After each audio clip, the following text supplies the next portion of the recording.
I think my last video needs a part 2.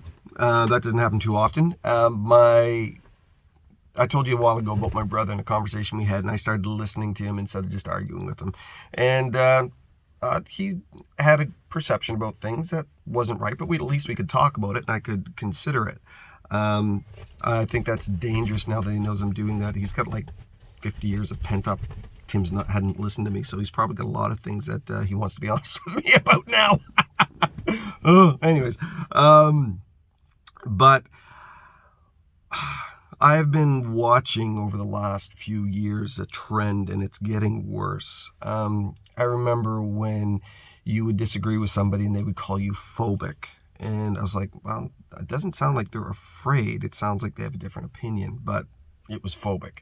And then there was, just a few years ago, it was climate change. And if you question the science, you're a climate change denier. And I'm like, you're a denier. You're just questioning. And then it was, if you don't agree with me, you're a fascist. And that was a big thing. And mixed into that was, if you have a problem with me and I have color to my skin or lack thereof, you're a racist. And I'm like, no, it's got nothing to do with the color of your skin. You're being a jerk, or you're being this, and you're doing this, and we need to talk about it. In relationships, if you disagree with me, you're a narcissist or an abuser. And I'm seeing a lot of that now. I'm calling you on things you're doing in a relationship, and somehow that's my problem.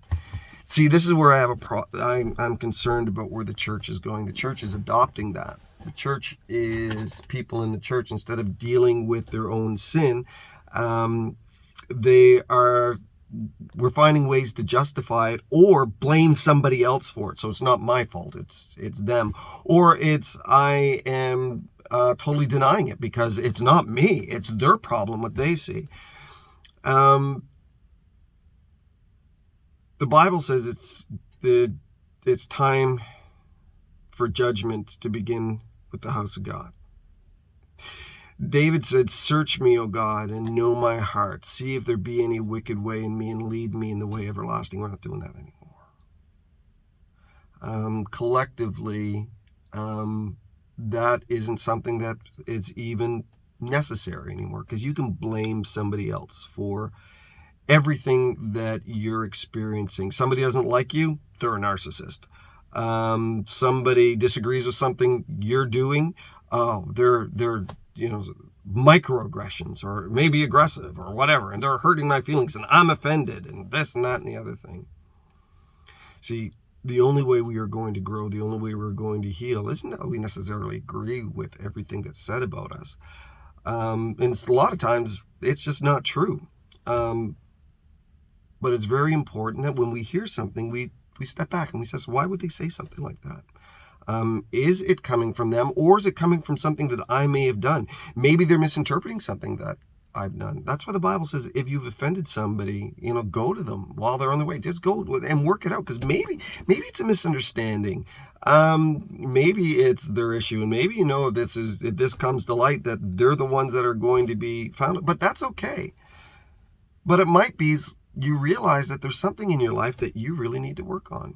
I know that there's a lot of stuff in my life that I need to work on. I lose things all the time. And Jimmy said today, do you know what your problem is? And I said, I don't have a problem. He goes, wait a second. I said, no, I don't have a problem. I have so many. And I do. I know, because I'm constantly growing, and I've got lots of work to do in my life. And one of the worst things for me to do is blame somebody else for my behavior. Anyways, that's where I'm at today. Hope that's been an encouragement to you. God bless. I can't stop it.